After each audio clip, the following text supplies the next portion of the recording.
자, 124페이지 보시겠습니다. 124페이지. 자, 3번 주제 보니까 이제 개공의 주택 및 상가 임대차 중개 이렇게 이제 있고요. 여기 주제에다가 별표 3개 해주시고, 여기에서 매년 두 문제가 꼭 나오는데, 이게 이 두 문제가 곱하기 2를 하셔야 돼요. 왜 곱하기 1을 하셔야 될까요? 곱하기 2 하는 이유는 이제 민법하고 똑같이 중복되거든요. 시험 범위가. 그래서 범위가 똑같기 때문에 전체 4개가 나오는 거예요. 상당히 중요한 그런 주제입니다. 주택, 상가, 임대차 중개. 개공이 그 중개하는 물건 중에서 가장 많이 중개하는 물건이 뭐예요? 1번 주택, 2번 상가. 이렇게. 그래서 가장 어떻게 보면 중요한 물건 2개를 꼽으라 그러면 주택하고 상가가 있고요. 자, 일단 요거 우리 이제 임대차 관련해서 이제 주제가 우선 면제, 최우선 면제가 먼저 나왔는데 그거 먼저 보지 않을 거고요. 다항력을 좀 먼저 좀 잠깐 보고 갈게요. 그래야 좀 연결이 좀 매끄러울 것 같아서 내년에는 책을 조금 순서를 바꿀 거예요. 우리 좀 그거가 좀 매끄럽지 않아서. 자, 우리 요 얘기를 좀 먼저 해볼게요. 가불이 임대차 중개를 임대차 계약을 했어요. 여기가 임차인입니다. 이제 갑이 뭐가 되겠어요? 대인이 되겠고요. 현재 소유자죠, 그죠? 예. 근데 이 상태에서 이 갑이요, 이 집이든 상가든 병에게 매매할 수 있을까요? 없을까요? 있죠. 그럼 매매했고 등기 넘겨줬어요. 그러면 병은 새로운 임대인일까요? 아니면 소유자일까요? 그냥 소유자죠. 그냥 소유자일 뿐입니다. 임대인은 아닌 거고요. 얘한테 세를 준 적이 없으니까. 그러면 병이 을한테 이렇게 한번 생각해 볼게요. 내가 새로운 소유자니까 너 좀 미안하지만 뭐해? 좀 나가. 해서 이거를 인도를 주장하는 거예요. 그러니까 나한테 주택하고 상가를 인도해라고 주장할 수 있다, 없다? 있다.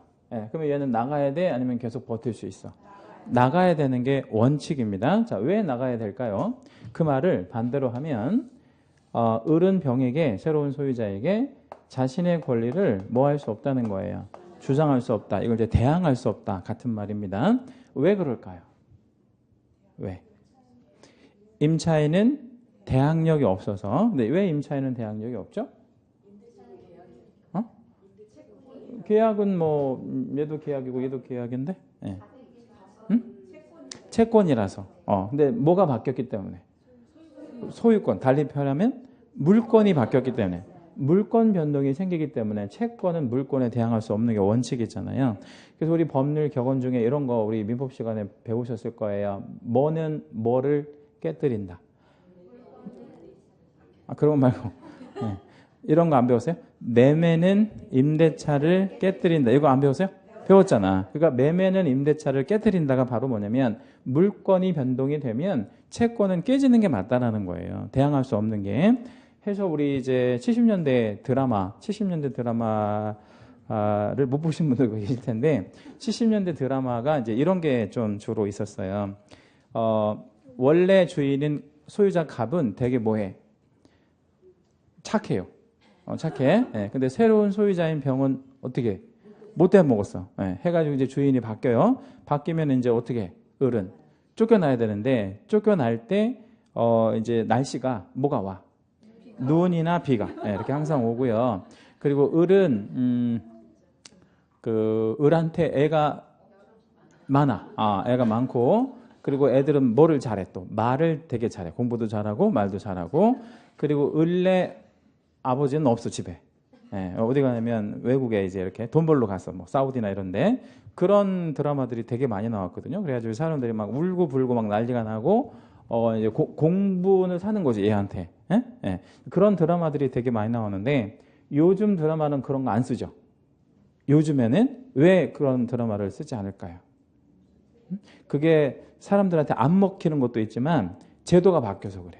제도가. 그러니까 이 제도가 좀 뭔가 문제가 있지 않아요? 예, 얘가 쫓겨나는 것 자체가. 해서 몇 년도에 81년도의 일인데 법이 하나 만들어졌어요. 무슨 법을 만들었냐면 주택 임대차 보호법이라는 법이 만들어진 거예요. 해서 이제 여기다 적어볼게요. 임대차 보호법상에 대항 요건이라는 것들이 만들어지게 됩니다. 우리 70년대에도요, 이 임차인이 안 쫓겨나는 방법이 있기는 있었어요. 어떻게 하면 안 쫓겨났을까요?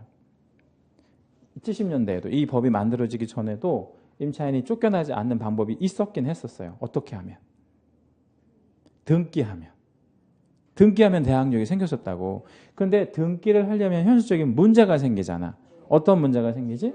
임대인이 동의를 해줘야 되는데 동의 안 해줄 거고요. 그 다음에 또 동의해준다 하더라도 뭐가 또 들어? 등기하려면 비용 들어가죠. 예, 그래서 얘가 하기가 어려운 현실적인 문제가 있으니까 그런 거를 극복하기 위해서 대항 요건이라는 걸 만들어준 거예요. 이건 되게 상식적인 부분인데 주택하고 상가가 좀 달라요. 주택은 대항 요건이 뭐하고 뭐죠? 인도와 해당하는 주택에 뭐 할 것? 전입신고할 것. 예, 이게 이제 주택의 대항 요건이고, 상가는 뭐죠? 인도와. 인도라는 건 이제 점유를 말하는 거야.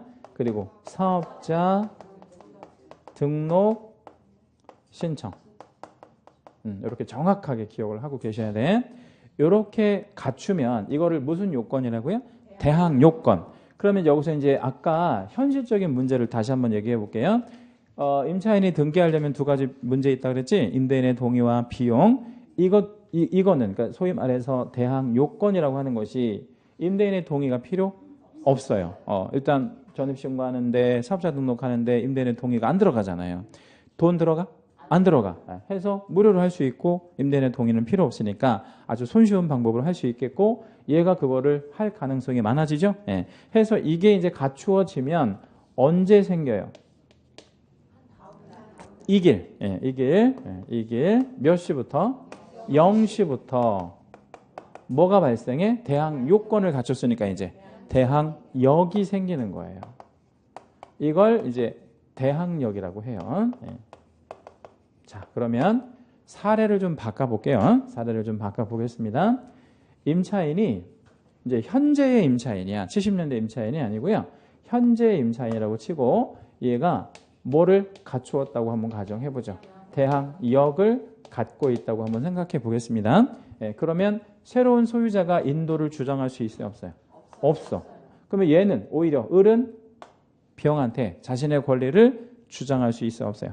있죠. 이게 바로 뭐야? 자신의 권리를 주장할 수 있는 거. 그게 대항력의 정의입니다. 그럼 대항력은 자신의 권리를 제3자에게 주장할 수 있는 힘, 이걸 대항력이라고 한다라는 거죠. 그러면 이제 임차인은 완벽하게 보호가 되는 거예요? 보호가 되지, 그래도 보호되지 않을 수도 있어. 왜? 언제? 이제 그게 어떤 경우냐면 이런 경우인데 사례 하나 좀 드려볼게요. 80년대 조인법 도입하면서 대항력만 있으면 다 보호받을 줄 알았거든요. 근데 이런 문제가 또 생겨난다는 걸 뒤늦게 알게 됩니다. 그래서 2년 있다가 이 제도가 또 도입돼요. 어떤 제도가 도입되냐면 자, 소유권은 필요 없고 자, 1번에 근저당권이 있다고 한번 가정해 보죠. 그리고 2번에 임차권이 있는데 얘가 소위 말해서 대항 뭐는 갖고 있어요? 요건은 갖고 있어요. 자, 그리고요. 순위번호 3번에 근저당이 또 있는 거예요. 그리고 경매를 신청했다고 가정해 봅니다. 1번이 경매를 신청했다고 한번 가정해 볼게요. 그러면 근저당권은 뭐 된 권리죠? 얘는 뭐 되어진 권리야? 등기된 권리죠. 그럼 아까 임차권도 등기하면 뭐가 생긴다 그랬지? 대항력. 그럼 얘도 대항력 있나? 예, 얘도 대항력 있어. 대항력이라고 하는 어떤 힘을 임차인한테만 인정하면 안 되는 거예요. 모든 권리에는 뭐가 있어? 대항력이라는 게 있는 거야. 자신의 권리를 주장할 수 있는 힘이 있어. 그럼 이 대항력의 의미가 뭐예요? 이 저당권의 대항력. 나는 이 물건에 담보물권을 갖고 있지. 그 얘기는 처분권을 갖고 있다는 얘기예요.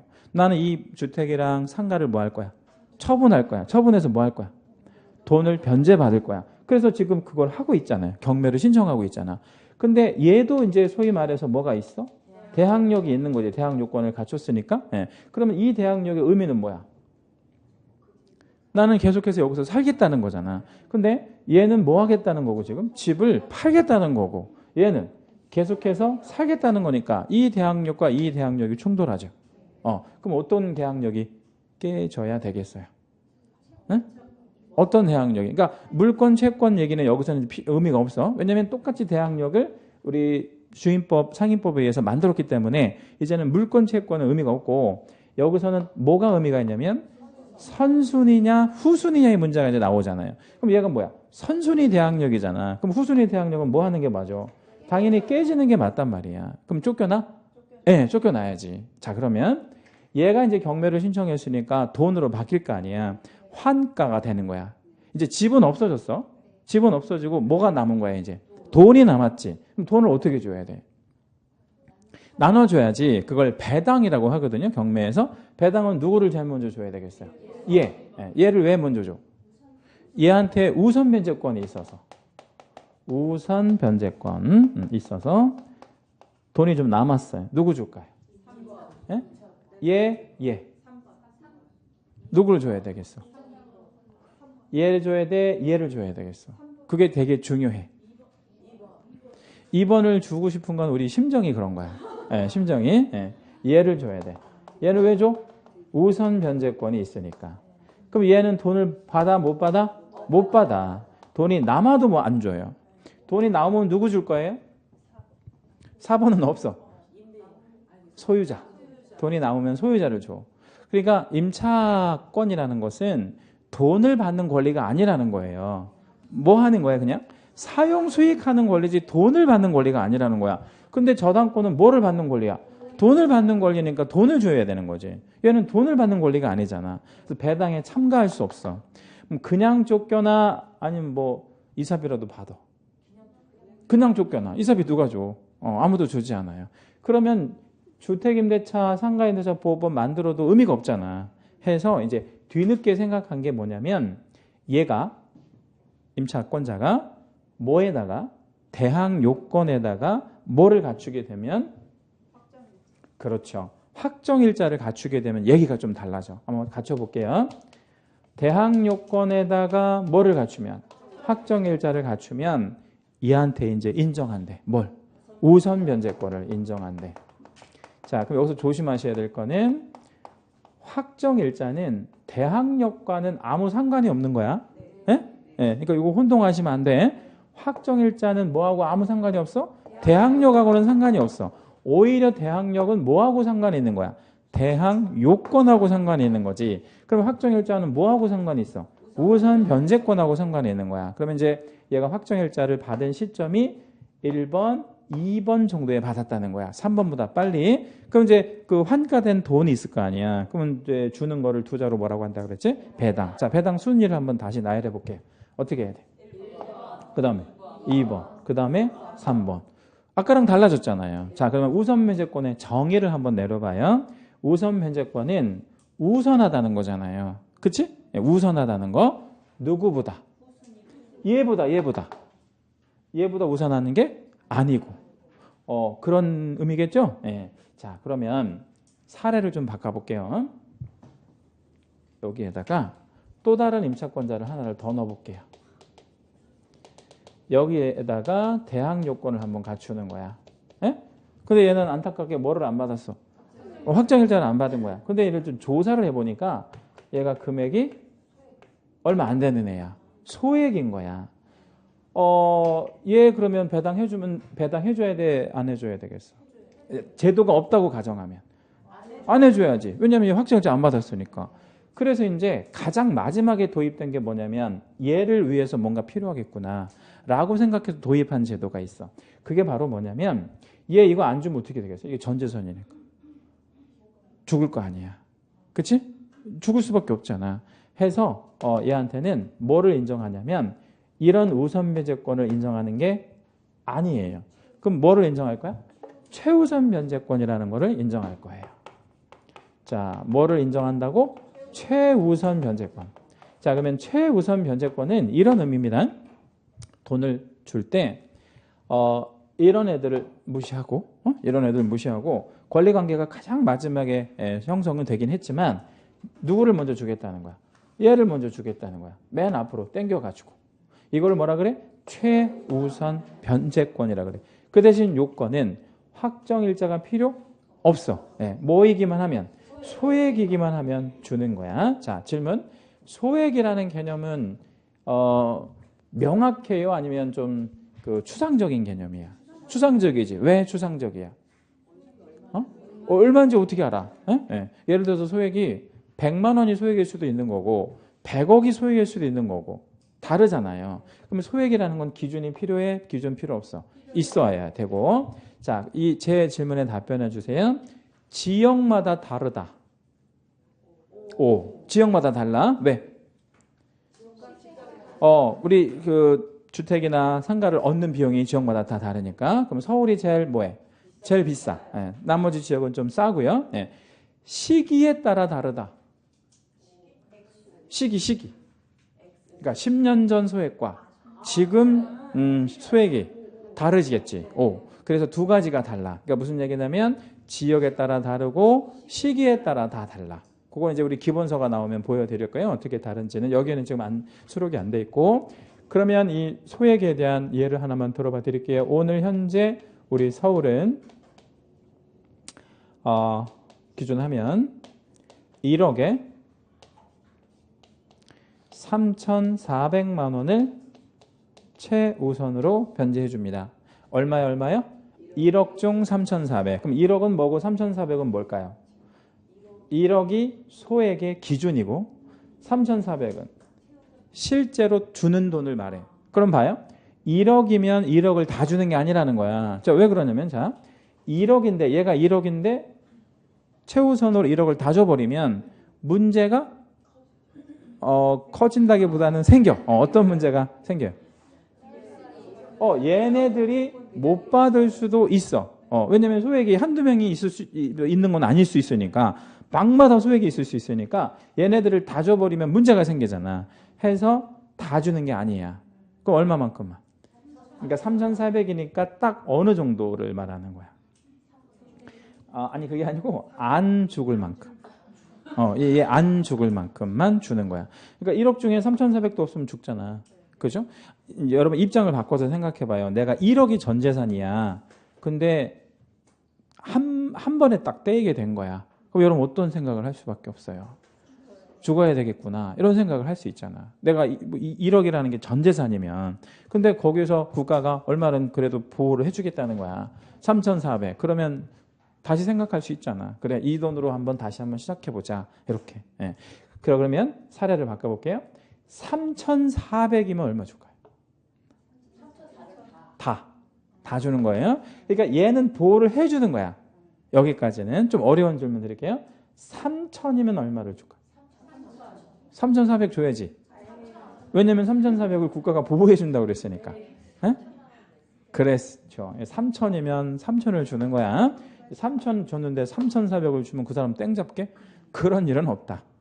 그러니까 얼마까지는 최소한 보호가 되는 거야. 3,400까지는 최소한 보호가 된다. 자, 이제 정의를 한번 내려볼게요. 우선 변제권은 뭐보다 우선? 후순위보다 우선. 자, 최우선 변제는 뭐보다 우선? 우선 변제권보다 우선. 이렇게 또 정의하면 안 돼. 왜 안 되냐면요. 우선 변제권이 뭐가 있는지 알 수가 없잖아.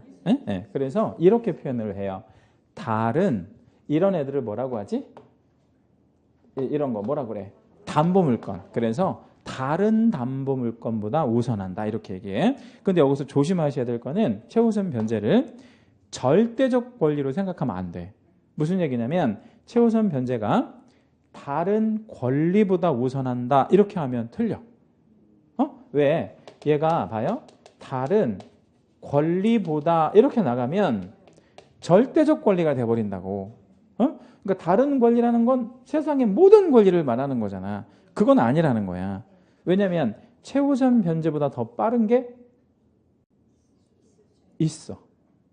예를 들자면 우리 민법 시간에 그런 거 배웠는지 모르겠는데 필요비, 유익비 뭐 이런 게 있다고. 필요비, 유익비는 얘보다 더 빨라. 먼저 공제한다고. 경매 집행 비용 이것도 더 빨라. 그래서 절대적 권리는 아니라는 거예요. 대충 이해되셨죠? 자, 그럼 이제 교재에서 정리 한번 해드릴게.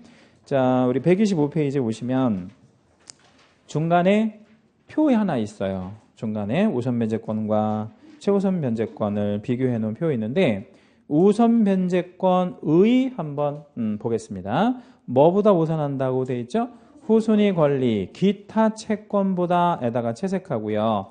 거기다가 별표 하나만 따로 할게요. 후순위 권리, 기타 채권보다. 후순위는 당연히 이제 후순위고 기타 채권은 등기되지 않은 일반 채권을 말해요. 그러니까 특별히 후순위야 얘도 그냥 뭐 선순위가 될 수는 없어. 그러면 한 개. 우선 변제권은 뭐보다는 우선할 수 없어. 절대. 선순위보다는 우선할 수 없는 권리가 우선 변제야. 대충 이해되시죠? 밑에 내려오시면 우선 변제권을 취득하려면 뭐가 필요해? 확정일자. 거기다 다시 한번 채색하시고 따로 별표하겠습니다. 그리고 바로 밑에 보면 우선 변제권은 언제 발생하냐면 취득 요건을 모두 갖춘 날 발생해. 취득 요건을 모두 갖춘 날. 근데 이 모두 갖춘 날은 어떤 그 지문보다는 사례형 문제가 아주 잘 나오기 때문에 밑에서 다시 한번 말씀드릴게요. 오른쪽 최우선 변제권. 의의는 뭐라고 돼 있죠? 뭐보다 우선하다고 돼 있어요? 다른 담보 물건보다. 거기다 우리 채색하시고 따로 별표 한번 할게요. 다른 담보 물건보다. 조심하실 거. 최우선 변제가 다른 권리보다 이러면 안 돼요. 그런 뜻은 없는 거야. 그렇게 절대적 권리가 세상에 어디 있어. 그러면 다른 담보 물건보다 우선하는 거지. 그리고 얘는 취득 요건에 보니까 뭐하고는 상관이 없다라는 걸 알 수 있어. 예, 확정일자하고는 무관해. 뭐가요? 최우선 변제가. 최우선 변제는 뭐하고 아무 상관이 없대. 확정일자하고 상관없고 뭐이면 받는 거야 그냥. 소액이면 받는 거예요. 자, 그리고 이제 3번 박스 내려오면 최우선 변제권 언제 우선 변제권, 최우선 변제권 언제 발생하느냐 이제 이 얘기인데 일단 기준은 모든 걸 갖추고 나서 발생해. 모든 걸 갖추고. 근데 이제 이 개념을 좀 먼저 보셔야 돼. 우선 변제가 됐던 최우선 변제가 됐던 이 권리를 행사하려면 이게 있어야 돼. 그러니까 대항 요건은 당연한 거고 뭐가 있어야 대항력이 발생을 해야 그러니까 이길 생긴다는 거야. 이길. 다시 우선 변제든 최우선 변제든 행사하려면 얘는 기본이고 뭐가 발생해야 돼? 대항력이 생겨야 생기는 거야. 가장 마지막 시점에 발생이 되는 거예요. 그러면 세 가지 경우를 한번 볼 건데 그 박스에다가 별표 하세요. 그 표에다가. 그 표가 아주 잘 나와 시험에 또. 어떻게 나와? 이 표처럼 나와? 아니면 이렇게 글로 풀어서 사례로 나와? 풀어가지고 말로. 근데 이게 되게 어려워.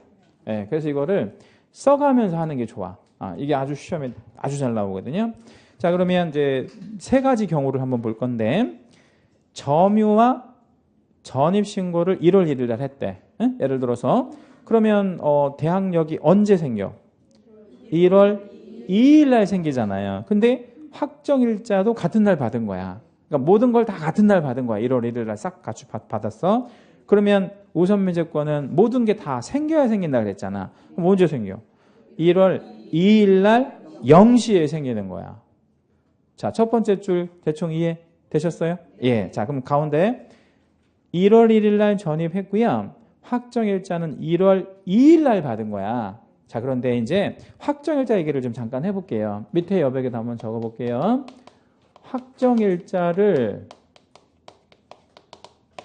부여받는다 그러는데 이게 주택하고 상가가 좀 달라요. 주택은 어디 가서 받으면 될까요? 동사무소를 요즘 말로는 뭐라고 하냐면 주민자치센터라고 해. 네, 동사무소 이런 말 안 쓸 거고요. 네. 자, 그 다음에 어디 가서 또 받으면 될까? 두 군데에 또 있어. 구청 말고 시청도 말고 군청도 아니고 어디 등기소에서 해주고 그 다음에 공증사무소 공증사무소는 우리 길거리 다니다 보면 특히 이제 법원 근처에 보면 공증 이렇게 이제 이렇게 입간판 있는데 이제 그런 데 아무데나 가면 해줘요. 네. 상가는 어디서만 받을 수 있어요? 관할세무서. 여기서 관할세무서라는 건 어떤 느낌이 와야 되냐면 우리 집에서 가까운데 이렇게 생각하면 안 돼. 내 사업장이지. 예? 사업장 소재지를 관할하는 세무서를 말해. 예. 거기에 가서만 받아야 돼. 다른 데서는 무효야. 해주지도 않지만 무효. 그래서 이게 좀 시험에 잘 나와요. 자, 그러면 이거를 왜 이 대목에서 말씀드렸냐면 가운데 사례가 확정일자가 1월 2일 날 받았잖아요. 근데 지금 칠판에 적힌 이 기관들이 문을 몇 시에 열어요? 9시나 돼야 열잖아. 그러니까 1월 2일 날 0시부터 생긴다 그러면 안 돼. 왜 안 돼? 문을 안 열었는데 어떻게 너 확정일자를 주장할 거야? 그러니까 몇 시부터? 2일 날 9시 이후부터. 시간은 정확하게 특정할 수 없고 9시 이후라고 이렇게 표현하는 거예요. 가운데 것도 이해되셨죠? 예. 자, 그럼 이제 세 번째. 전입과 1월 2일 날 했고 확정일자는 1월 1일 날 전날 받았네. 그럴 수 있겠죠. 그죠? 그럼 문제 생겨. 1월 3일 날. 어차피 대항력은 생겨야 되니까. 1월 3일 날 시간은 0시. 결론. 확정일자 빨리 받는 게 유리해? 천천히 받는 게 유리해? 빨리. 네, 뭐든지 빨리 하는 게 좋아요. 뭐든지 빨리 하는 게 좋다. 자, 우리 공부도 빨리 끝내는 게 좋아? 한 9년 정도 하시는 게 좋아요. 네? 빨리 하는 게 좋겠지? 네, 그래서 내년에 이제 다 합격하실 겁니다. 한 장 넘겨볼게요. 126페이지. 대항력이라는 말을 좀 설명드릴 건데, 대항력은 자신의 권리를 뭐 할 수 있는 힘? 주장할 수 있는 힘을 대항력이라고 한다 그랬고, 대항력 있는 게 좋아요? 없는 게 좋아요? 당연히 있는 게 좋지. 내 권리를 주장하는 게 좋지. 없는 게 좋지는 않겠죠. 밑에 대항력의 의의는 아까 말씀드린 대로 내 권리를 주장할 수 있는 힘이라 그랬어요. 오른쪽 127페이지 임차권의 한계. 그 임차권의 한계는 이제 사례만 좀 보겠습니다. 위에 설명은 뭐 위에서 제가 아까 다 드린 거니까. 사례 이렇게 되어 있는데 1번 소유권 보전갑 저당권이 있어요. 그리고 3번에 임차권인데 토지 임차권이에요.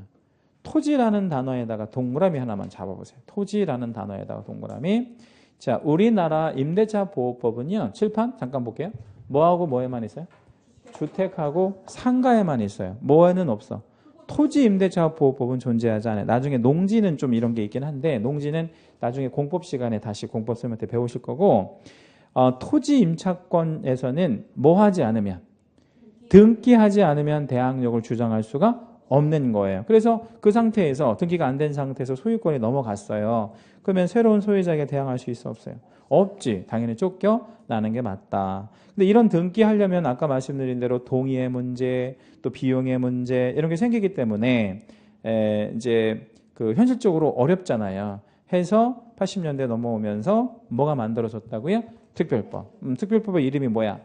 주택임대차보호법, 상가건물임대차보호법들이 만들어진 거예요. 그래서 뒷장 넘기시면 위의 사례, 소유권보전갑, 2번 저당권, 3번의 임차권이 전입신고와 점유를 했대. 이게 주택이겠네. 그치? 네, 그러면 대항요건을 갖추고 이후에 소유권이 넘어간 거야. 갑에서 을에게. 그러면 을에게 자신의 권리를 주장할 수 있어 없어?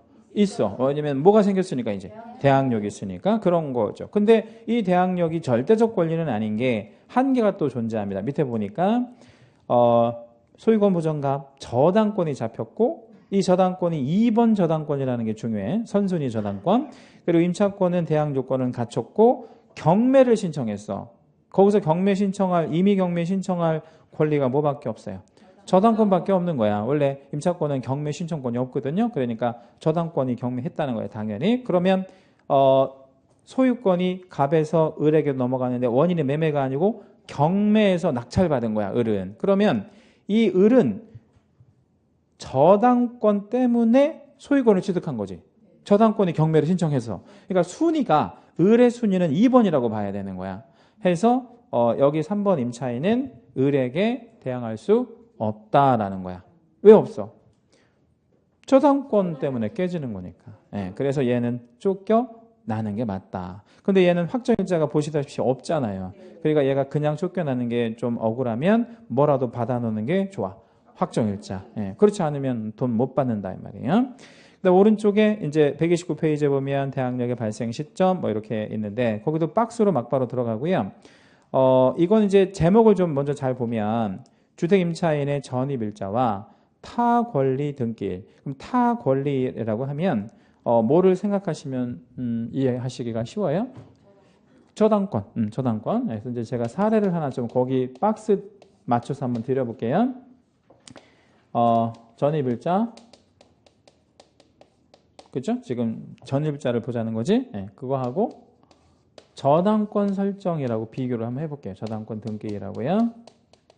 근데 첫 번째 줄에 뭐라고 했냐면 전입일자와 타 권리 등기일이 같다는 거야. 자, 그러면 좀 봅시다. 오늘이 우리 12월 27일이죠? 이때 같이 됐다고 가정해봐. 전입을 27일 날, 물론 인도도 27일 날 했다고 가정하는 거야. 그러면 똑같은 날 된 거잖아요. 그러면 얘는 대항력이 언제 생겨?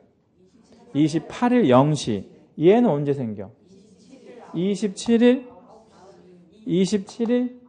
9시 이후인데 정확하게는 접수 시점에 생겨. 근데 그 접수가 몇 시나 가능해? 9시 이후. 그럼 뭐가 빨라? 얘가 빠르잖아. 그럼 이렇게 되면 임차인을 기준해서 얘는 대항력이 있는 거예요? 없는 거야? 없는 거야. 얘가 빠르니까. 그렇죠? 네, 이렇게 같을 때. 첫 번째는 그래서 대항력 없음이라고 오른쪽에 써 있는 거야. 자, 그 다음에 두 번째 줄은 전입일자 다음 날. 그러니까 전입을 이날 했다고 가정해 보는 거예요. 이날의 다음 날이 며칠이야? 28일. 자, 28일. 그러니까 전입을 이날 했고 다음 날과 저당권 등기일이 뭐하대? 같대. 자, 그럼 이게 두 개가 같다는 거잖아. 28일 같은 거야.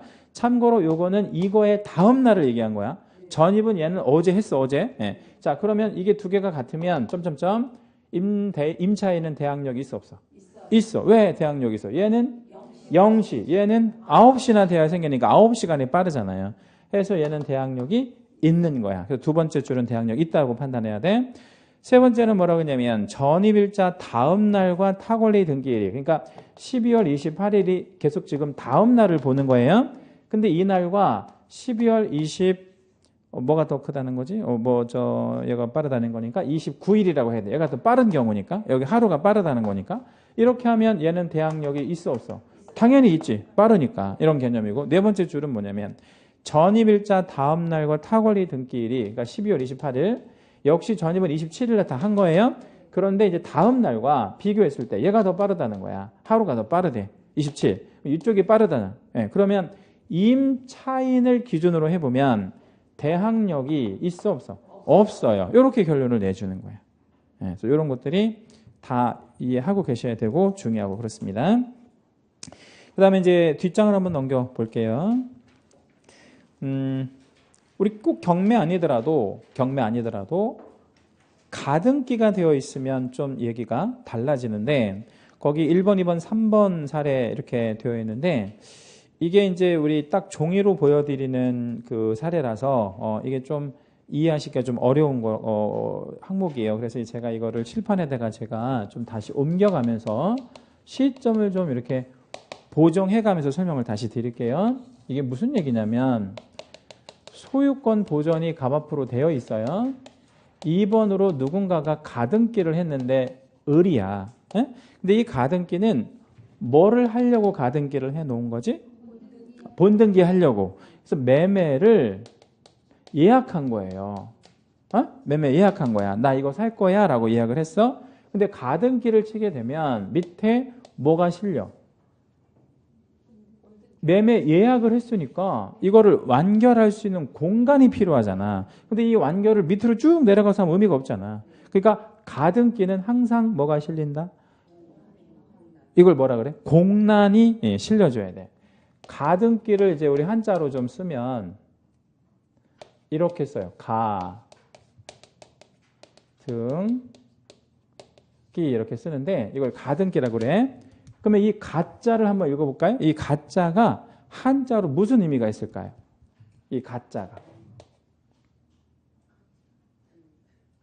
가짜라는 뜻이야. 가짜. 근데 그런 뜻도 있지만 임시적인 지위를 여기 확보하려고 하는 거야. 우리 식당에 가보면 내가 앉고 싶은데 가운데 딱 뭐 있어? 예약해 놓는 거야. 이거 예약해 놓은 거. 그럼 그 자리에 앉으면 돼, 안 돼? 안 되잖아. 예약했으니까. 그렇게 딱 예약석을 하나 갖추는 거야. 이 상태에서 임차권이 만들어진 거예요. 이 상태에서 본등기 지금 했어, 안 했어?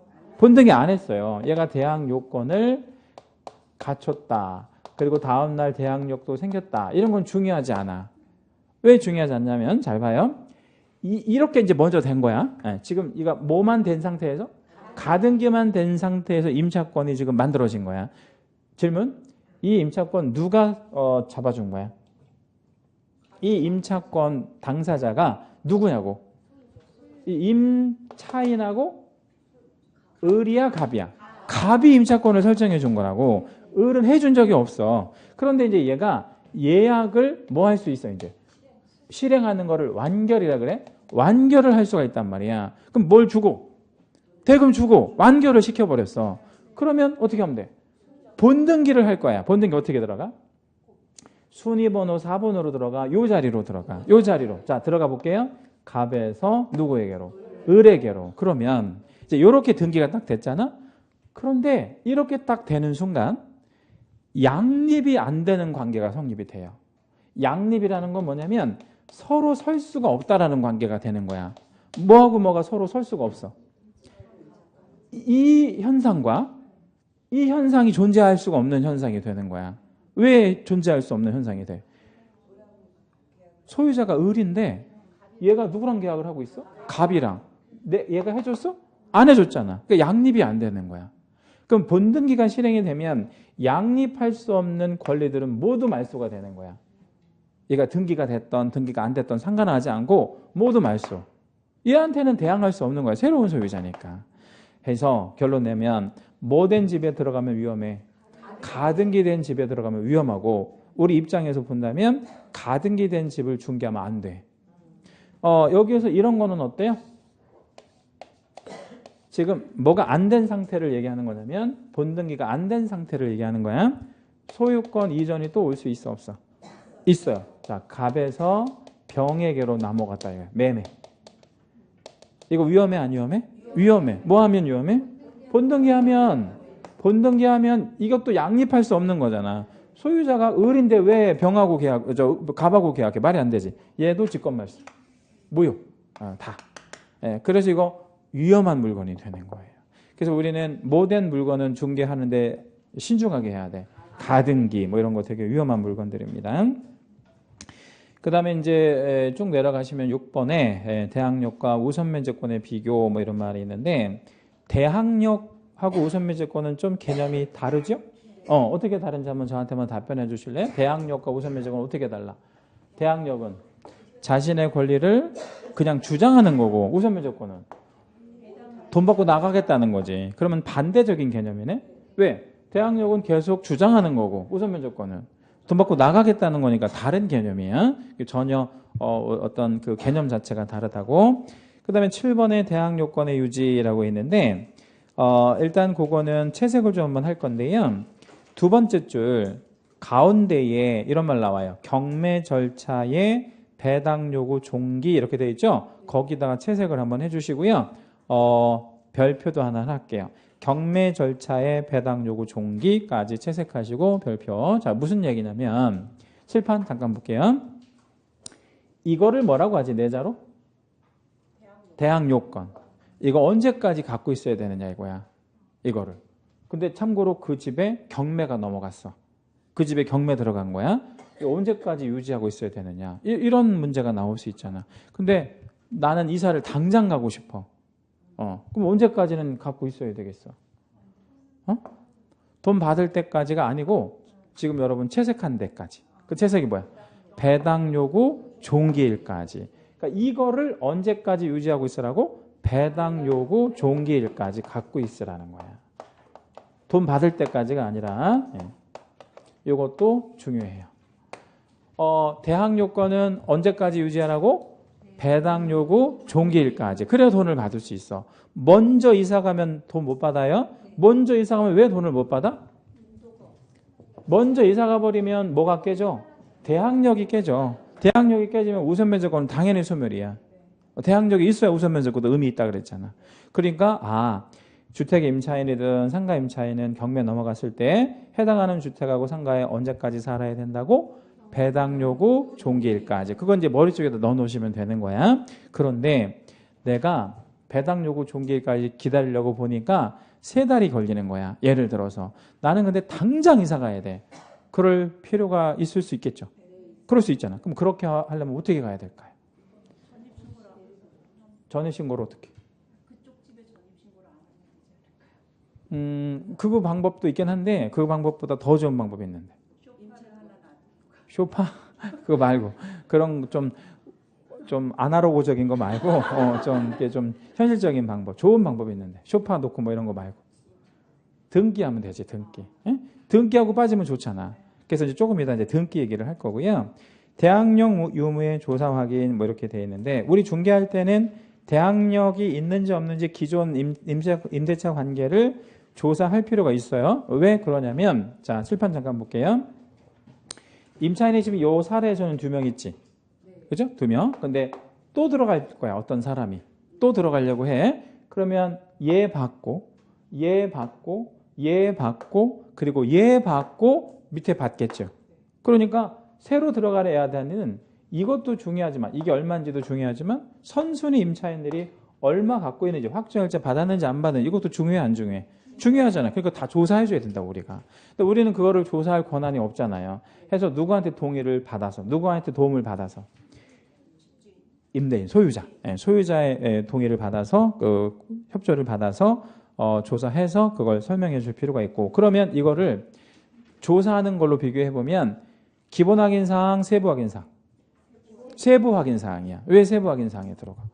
임대인한테 물어서 임대인의 동의를 구해서 조사하는 거니까 그런 거고 그 다음에 뒷장 가시고 131 대항력과 관련한 위험 요소 뭐 이렇게 있는데 요 9번 항목은 사례 하나 좀 드릴 테니까 이 사례 하나 좀 써놓으세요.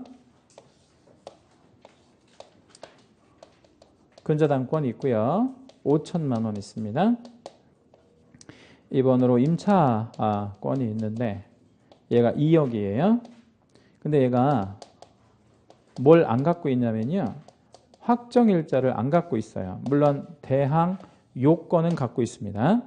이 상태에서 경매가 진행이 되는 거예요. 물론 1번 경매, 1번 저당권의 경매 신청했다고 하죠. 그러면 여러분이 2번 임차인이라고 가정해 보고요. 여러분은 어떤 방법을 선택할 거예요? 그러니까 5천만 원인데 얘가 경매를 신청했어. 근데 내가 중요한 게 2억인데 소액도 아니지. 근데 뭐를 안 받았다는 거야. 확정일자를 깜빡이고 안 맞은 거야. 그럼 어떻게 할 거냐고.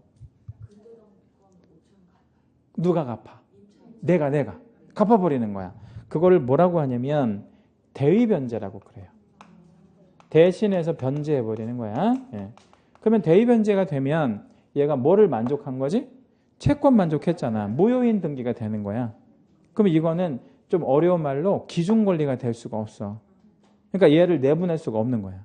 그럼 얘는 뭐가 생겨 이제 자동으로. 대항력이 생기는 거야. 마치 순위를 상승하는 것처럼. 그러면 이게 위험 요소라고 책에 돼 있잖아요. 왜 그렇게 기술했냐면 위험해. 누구한테? 얘한테는 안전하고 뭐 최후의 수단이긴 하지만 누구한테 위험해? 근저당권자가 뭐 위험해? 돈 받고 나가는데 얘는 더 좋지. 소유자가 왜 위험해? 소유자는 더 좋지. 얘가 다 다시 갚아줬는데. 어떤 사람한테 위험할까? 이게 경매 들어갔다 그랬잖아. 그럼 누가? 그렇지. 입찰할 사람한테. 입찰할 사람한테 왜 위험할까?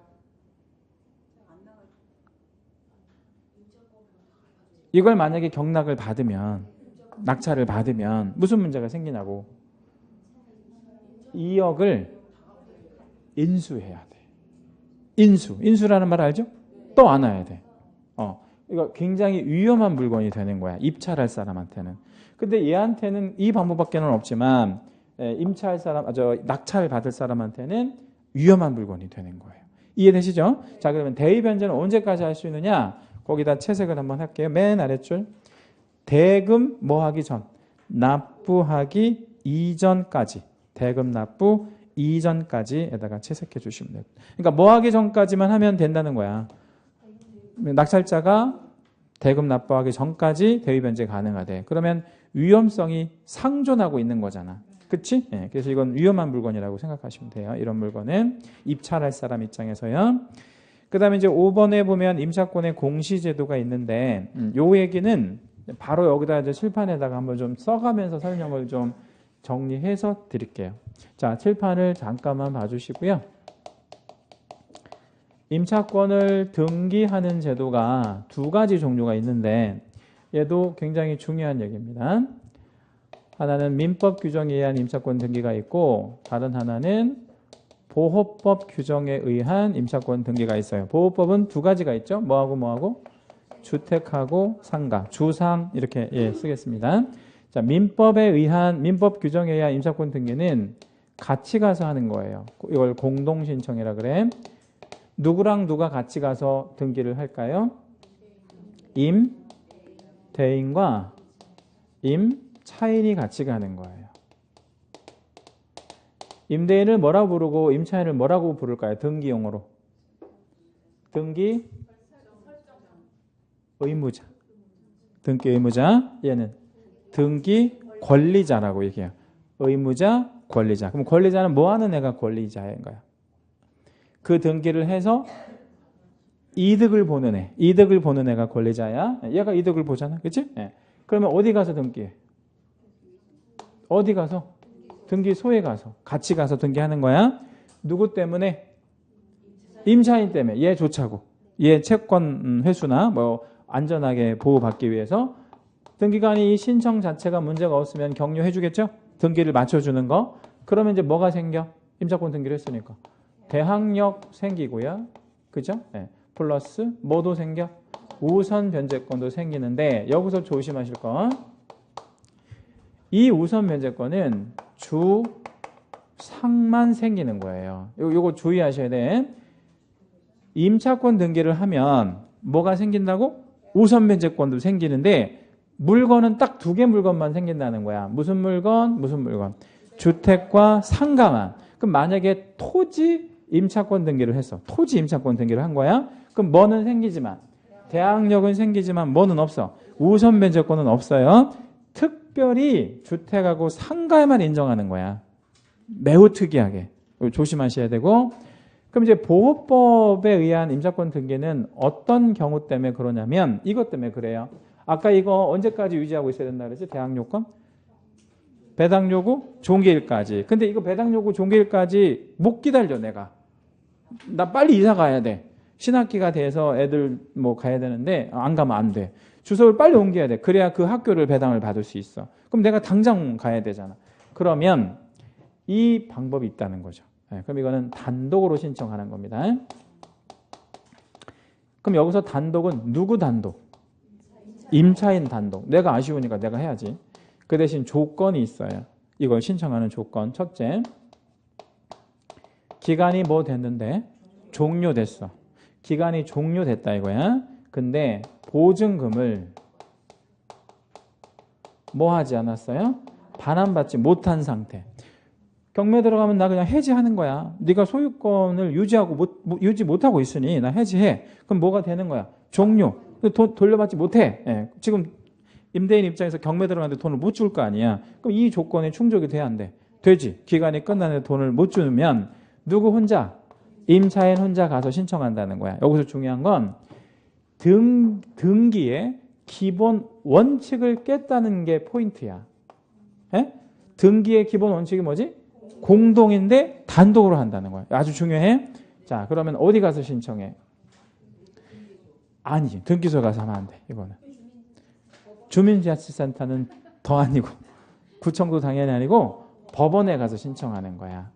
법원에 가서 이르는 거예요. 뭐라고 일러? 임대인이 얘가 기간 끝났는데 불구하고 돈 안 줘. 그럼 나 어떻게 해야 돼? 일러버리는 거야. 그럼 법원은 그러면 임차권 등기를 해주라고 명령을 하거든? 누구한테? 누구한테 명령을 내릴까요? 임대인한테 명령을 내릴 것 같잖아요. 근데 그게 아니고 등기관에게 내려. 누구한테? 등기관에게. 임대인은 중요하지 않아. 이 사실관계만 확인할 거니까. 해서 등기관한테 뭐 해주라고. 얘네 불쌍한 애니까 뭐 해줘. 임차권 등기 좀 해줘. 라고 명령을 내리는 거예요. 그런데 등기 용어예요. 등기 용어 중에 명령 등기라는 말이 없어요. 명령 등기라는 말이 없단 말이야. 근데 법원은 분명히 뭐 했어요? 명령했지. 근데 등기관이 이거를 어떻게 이해하냐면 얘가 나한테 명령한 건 아니고 얘가 나한테 뭐 한 거야? 부탁을 한 거야 라고 받아들여.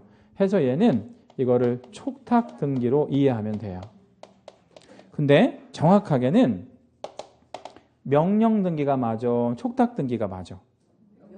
명령 등기가 맞아. 그래서 이거를 임차권 등기 명령 제도라고 하는 거야. 근데 등기관은 명령 등기라고 표현 안 해. 왜냐면 자존심이 걸린 거니까. 생각을 해봐요. 얘가 나한테 명령해서 내가 등기한다. 얼마나 자존심 상해. 그러니까 등기관은 뭐라고 얘기한다고? 촉탁. 얘가 나한테 부탁해서 해준 거야. 법원은 그런 말 안 써. 법원은 뭐라고 그래? 그냥 명령한 거라고 생각해. 정확히는 명령이 맞는 거예요. 이 용어가 등기관한테는 없는 용어라서 그런 거예요. 그러면 등기관은 이제 그걸 격려해 줄 거 아니에요? 그러면 내용은 동일해. 뭐도 생기고 대항력도 생기고 뭐도 생겨? 우선 변제권도 당연히 발생해. 왜냐하면 이건 주택 상가에만 있는 제도니까. 자, 이제 하나만 더 정리할게요. 비용의 문제가 발생이 되겠어요? 안 되겠어요? 발생된다 그랬지? 그러면 위에 거. 공동 신청하는 이 등기 비용은 누가 비용을 좀 내면 좋을까요? 임차인. 왜? 뭐 때문에? 얘 때문에 하니까. 그런데 이거는 좀 달라. 일단 비용은 누가 먼저 내야 돼? 얘가 먼저 일단 부담을 해. 그리고 나서 나중에 이걸 받을 거야. 누구한테? 임대인한테. 왜? 얘가 이행주체에 빠졌으니까 임대인에게 청구한다. 이렇게 기억하시고 이 자리도 중요하고. 경년에 한 번 정도씩 문제 나와 이게. 그래서 이거 흐름으로 잘 이해하고 계셔야 됩니다.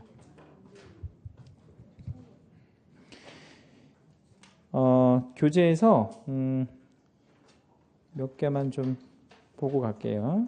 몇 페이지까지 한번 가보시냐면 136페이지 가시고 양가로 8번에 임차권 등기의 효과 이렇게 되어 있는데 임차권 등기 명령을 받았잖아요.